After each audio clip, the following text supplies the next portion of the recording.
Some time ago in Photoshop User Magazine, I did a tutorial on making a photo like this one, kind of breakout of a smaller photo. Some people call it the border breakout effect, very popular in many challenge sites. So we're going to do that here. Start off by making a selection with the marquee tool, and this is going to be kind of like the photo size we're going to use. Now, actually I want to reposition it because the part up at the top, I want also, if I move it over, then you can see the board can kind of break out of it a little bit as well. So first thing we need to do is, once we've made this selection, we need to transform it to try and add some perspective. And you can decide how you're going to do this. I'm going to rotate it. I'm going to hold down Command Option Shift, or on PC Control Alt Shift, click in the top corner, and then as I drag it gives me a little sense of perspective. Now if I continue to play around, I can rotate it, I can reposition. Basically, and this is the part you'll have to play with to try and get kind of the effect that you want. Once you've done that, then we can basically just duplicate that part. So you press Command or Control J, and that puts that up on its own layer.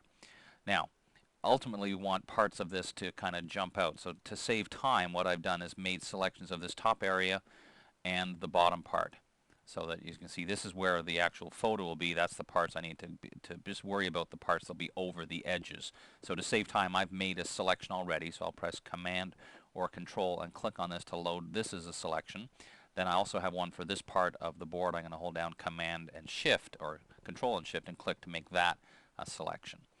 So now I've got those two selected. I press that Command or Control J shortcut again, and that's going to put those two pieces up on their own layer, which I will now drag to the top. And at this point, it doesn't look like much of anything because everything's all basically on top of another. So one of the things we can start to do is make things stand out a little bit. We're going to add layer styles. First of all, let's go and drop shadow. And we just want to pull this so it's just slightly, but it just helps make it stand out a little bit. And then more importantly, we're going to add a stroke. We're going to make it a fairly large stroke.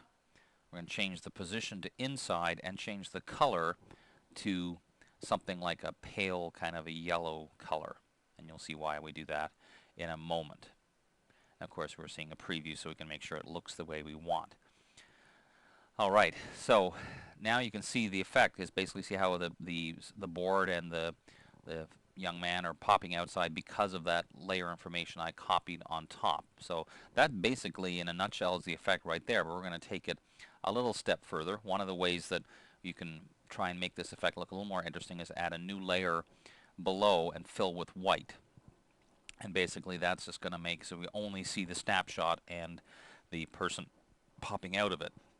Let's just make our layers pile a little bigger. I could also use an adjustment layer, like hue saturation, for example, above the background layer, and really lighten it up a whole lot so we can still kind of see the original photograph, but just barely. So it's there, but barely visible at all. So that's another option. You could decide to go that direction.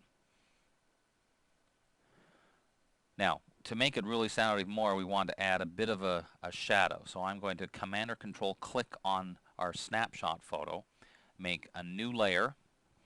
Now I held down Command or Control but realized it was in the wrong place, so I just need to drag it up here where it should be. There we go. Now I also, as I was doing that, I didn't say it out loud, but I was pressing Option Delete or Alt Backspace to fill that with black. So now I'm going to use Free Transform once again, holding down the Command or Control key to kind of pull this down, try and give it some perspective. I can keep holding down Command or Control and click on this corner handle to make it look the way I want. Hit Enter, and then we're just going to do blur. We're going to blur this up to make it look a lot more shadowy. There we go, Gaussian blur. So I want to blur this a fair bit. So I say fair bit, but then I pull it to the left. Okay, let's try again. There we go. I want to blur it a fair bit. There, that's what we're talking about. And you can see now it looks very, very blurry. I can also lower the opacity down a little bit. And if you notice, as I do here, that the shadow's starting to appear a little bit underneath the photo, I can adjust that somewhat as well to try and play with it and get the results that I want.